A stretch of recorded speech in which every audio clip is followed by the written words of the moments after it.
अस्सलाम वालेकुम खातिन हज़रात, मैं हूं इसरार अहमद किसाना। बहुत ही डेस्टर्डली अटैक हुआ है काबुल एयरपोर्ट के ऊपर।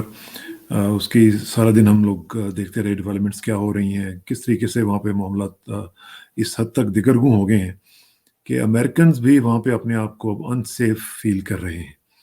वो फील तो पहले भी कर रहे थे, लेकिन ये जो अटैक हुआ है ये बहुत बड़ा अटैक हुआ है। यानी एकदम 17 के करीब लोग जो हैं उनका, मेरी इतलात के मुताबिक इनके जो अमेरिकन सोल्जर्स हैं उनका चले जाना इस तरह, और फिर जो बाकी जो अफगान्स हैं वो तकरीबन आप समझ लें कि तकरीबन 72-73 के करीब टोटल नंबर इस वक्त आ रहा है। और मेरी जो इतलात हैं उसके मुताबिक ये नंबर जो है अभी बढ़ेगा, और अभी भी वो पूरे नंबर्स अभी अमेरिकन भी नहीं बता रहे हैं, क्योंकि जो अमेरिकन का जो किया होता है ना, किल्ड इन एक्शन, KIA, उसमें वो कोशिश करते हैं कि ज़्यादा एकदम लोगों को ना इस तरह के फिगर्स दिए जाएं। लेकिन बहरहाल ये भी बहुत बड़ा नुकसान है अमेरिकन के लिए, और उनके लिए ख़ास तौर पे इसलिए भी बहुत बड़ा नुकसान है कि जो भी सिचुएशन नज़र आ रही थी उसमें काफ़ी लोग जो थे वो परेशान भी थे, और हम देख रहे थे कि अमेरिकन एडमिनिस्ट्रेशन की तरफ से बार बार ISIS के का नाम लिया जा रहा था। इवन प्रेसिडेंट बाइडेन खुद कह रहे थे कि वहाँ पे ISIS के का जो थ्रेट है वो बहुत रियल है।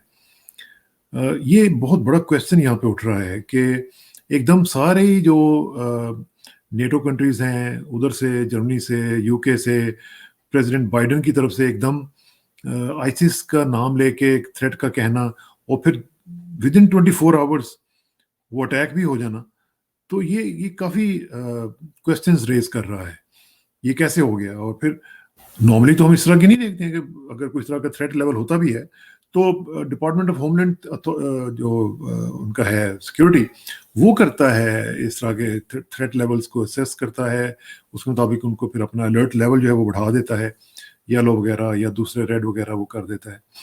लेकिन प्रेसिडेंट तो नहीं इस तरह करता।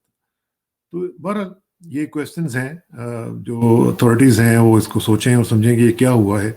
लेकिन बहरहाल जानों का नुकसान हुआ है और बहुत शदीद हुआ है, और उसमें हमने देखा कि अभी मामला जो है वो काफ़ी तेज़ी से, अब मेरा ख्याल है कि वाइंड अप किए जाएंगे वहाँ पे। और ख़ास तौर पे जो लोग वहाँ पे फंसे हुए हैं, मेरा ख्याल है कि शायद उनमें से काफ़ी लोग जो है वो नहीं जा सकेंगे, और इस सिचुएशन में जो लोग घरों में बैठ के इंतज़ार कर रहे थे कि हमारी बारी आएगी तो हम जाएंगे, अब वो शायद उनका जाना मुश्किल हो जाएगा। एक और चीज़ जो आपने भी सुन ली होगी वो है कि पाकिस्तान में अब वहाँ से इवैक्यूएट करके लोगों को वहाँ पे रखने की बातें सामने आ रही हैं।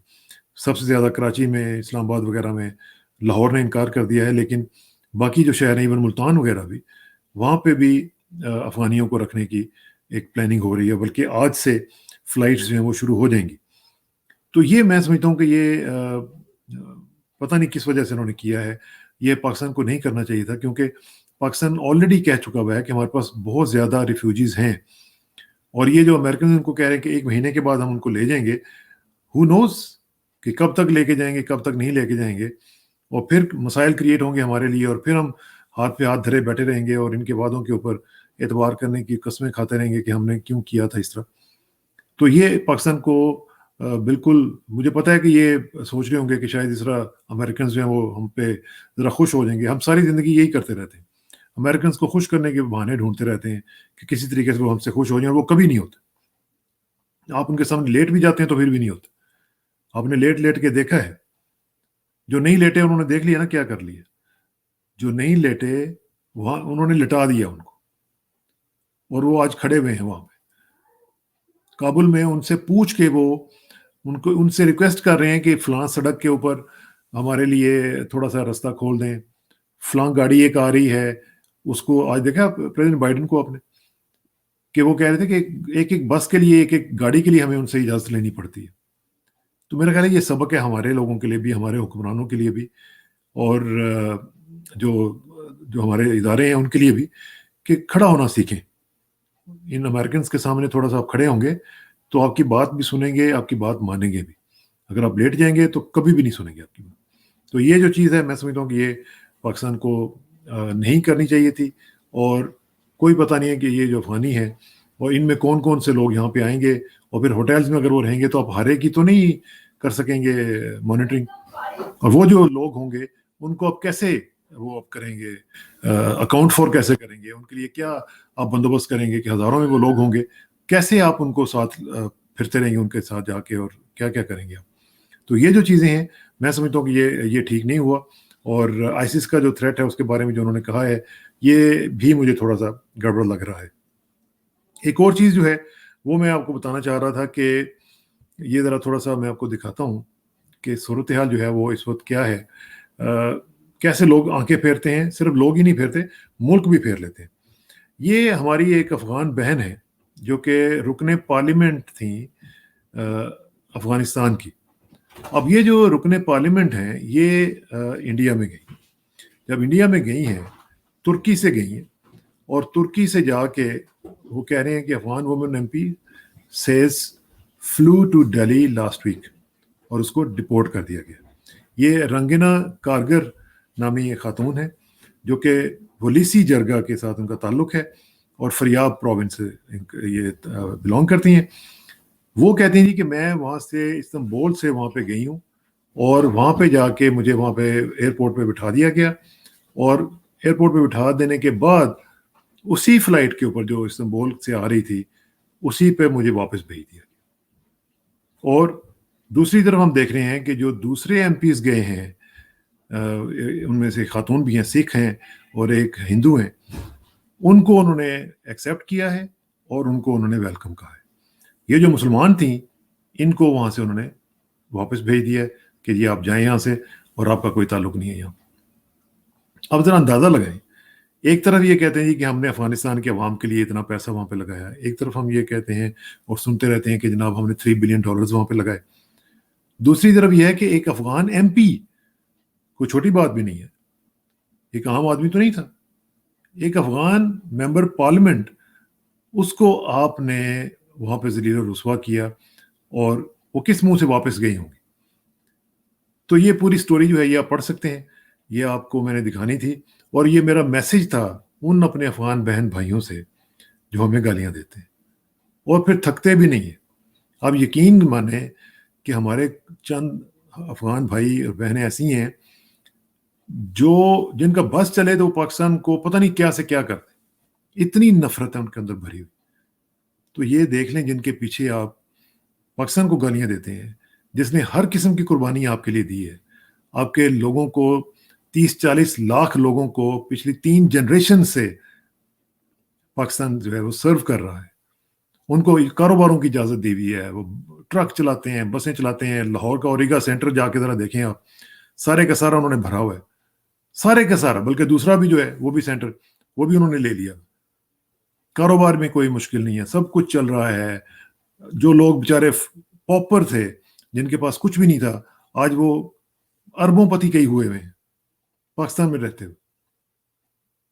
تو اس پاکستان کو آپ گالیاں دیتے ہیں کن کے لیے؟ جنہوں نے آپ کے ایک ایم پی کو بھی وہاں پہ نہیں رکھا اور نکال دیا وہاں سے. تو اس لیے میرا خیال ہے کہ اس پہ تھوڑا سا آپ کو نظر ثانی کرنے کی ضرورت ہے کہ پاکستان کے ساتھ جو آپ کے معاملات ہیں ان کو آپ کس نظر سے دیکھ رہے ہیں. پاکستان کا کوئی ذاتی مفاد تو نہیں ہے کہ اس میں آپ کو کوئی نقصان پہنچانے کا. پاکستان تو چاہتا ہے کہ افغانستان میں امن آئے, پاکستان چاہتا ہے کہ افغانستان میں امن آئے گا تو ہمارے لیے بھی بہتر ہوگا. لیکن آپ نہیں مانتے, آپ تو نہیں سنتے, آپ تو کہتے ہیں نہیں جی نہیں, ہم نے تو انڈیا کی طرف جانا ہے. اور انڈیا کی طرف جانے کا مطلب کیا ہے کہ آپ کو یہی جو سلوک ہو رہا ہے پھر وہی ہوگا. اچھا جی, ایک اور چیز میں آپ کو دکھانا چاہ رہا ہوں, اور وہ یہ ہے کہ افغانستان ہی کے حوالے سے ایک سٹوری اور بھی ہے جو کہ آپ دیکھیں گے تو آپ کو پتہ چلے گا کہ وہ کیا ہے. یہ جو سٹوری ہے یہ میں آپ کو بتاتا ہوں, تھوڑا سا میں اس کو ذرا ویزیبل کر دوں آپ کے لیے.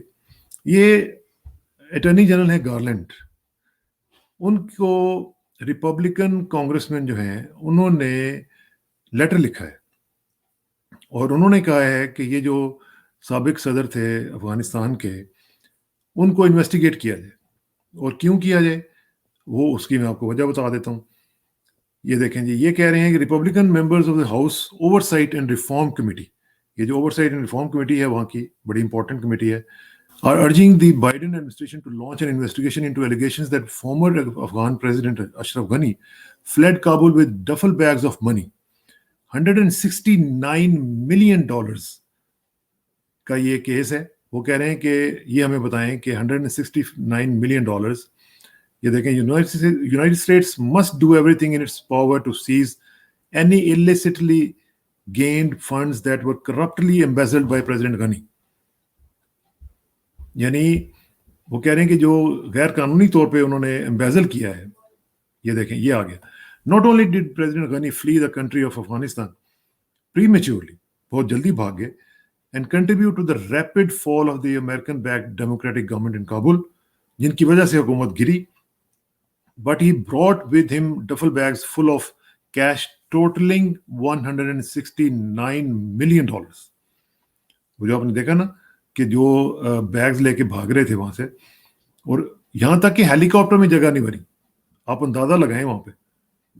ये हैं वो जो अपील कर रहे हैं, ये उनकी तस्वीर आपने देख ली। The congressman described Ghani as a coward and a grifter। कह रहे हैं बुज़दिल और घटिया किस्म का आदमी था। They noted that American tax dollars had funded $145 billion in aid to Afghanistan over the past 2 decades, along with another $837 billion spent on funding war efforts, arguing that if Ghani embezzled any funds from the Afghan government, he was likely embezzling US taxpayer funds। Basically ये कह रहे हैं कि जो उसने पैसा वहां से चोरी किया है, गबन किया है, वो बेसिकली अमेरिकन टैक्स पेयर्स का पैसा था, तो इसलिए उसको पकड़ा जाए और उसके ऊपर एक्शन लिया जाए। अब ये जो सूरत हाल है, ये अशरफ गनी साहब के लिए कोई अच्छी नहीं है, क्योंकि वो यूएई में है इस वक्त, और यूएई पता ही है आपको, वो तो इनका पिट्ठू है, तो वो जब भी चाहेंगे वो इसको पकड़ भी लेंगे। अब ये कांग्रेस लेवल के ऊपर ये अपील आई है अशरफ गनी साहब के हवाले से। It is imperative that corrupt foreign government officials not be permitted to personally enrich themselves with US taxpayer money intended to safeguard the welfare and security of the Afghan people. This is particularly the case where President Ghani's reckless and cowardly actions likely contributed to the speed with which the Taliban took over the country and toppled the Afghan government। ये detailed story है, इस पे मैं तफसील में नहीं जाता, लेकिन सिर्फ मैं आपको इसकी जिस्ट बता रहा हूँ कि यहाँ पे इन्होंने क्या अपील की है और क्या कहा है यूएस गवर्नमेंट से और अटॉर्नी जनरल से। अब अटॉर्नी जनरल इसके ऊपर जाहिर है एक्शन लेंगे, कोई ना कोई उसका वो डायरेक्टिव देंगे, और उसके ऊपर अगर ये इन्वेस्टिगेशन होती है और इसमें अगर कौमी इदारे उनके जो हैं अमेरिका को इन्वॉल्व हो गए, तो अशरफ गनी साहब के लिए जो मामलात हैं वो काफ़ी ख़राब हो सकते हैं। तो इसलिए आप देखें, बदलता है रंग आसमां कैसे कैसे, बदलता है रंग आसमां कैसे कैसे। भारत ने देखा कि अब हालात बदल गए हैं, उन्होंने उनकी एमपी को निकाल दिया, वही मुसलमान को, क्योंकि मुसलमानों को तो टारगेट करना होता है ना उन्होंने। दूसरी तरफ आप देख रहे हैं अमेरिका जिसको पालता रहा पिछले कई सालों से और अरबों डॉलर्स दे दिए, उन्होंने अब ये कह दिया जी कि $169 मिलियन का केस बना के इसको पकड़ें। और मुझे यकीन है कि अगर इसको परसू किया गया और अगर ये थोड़ा सा इन्होंने रिपब्लिकन्स ने इसके ऊपर प्रेशर डाला, तो अशरफ गनी साहब बहुत जल्दी अमेरिका में होंगे और कहीं और होंगे, तो उनकी खातर तवाज़ो काफ़ी अच्छे तरीके से होगी वहाँ पे। देखेंगे, हम आपको इंशाल्लाह अपडेट करते रहेंगे। बहुत बहुत शुक्रिया, थैंक यू वेरी मच, अस्सलाम वालेकुम।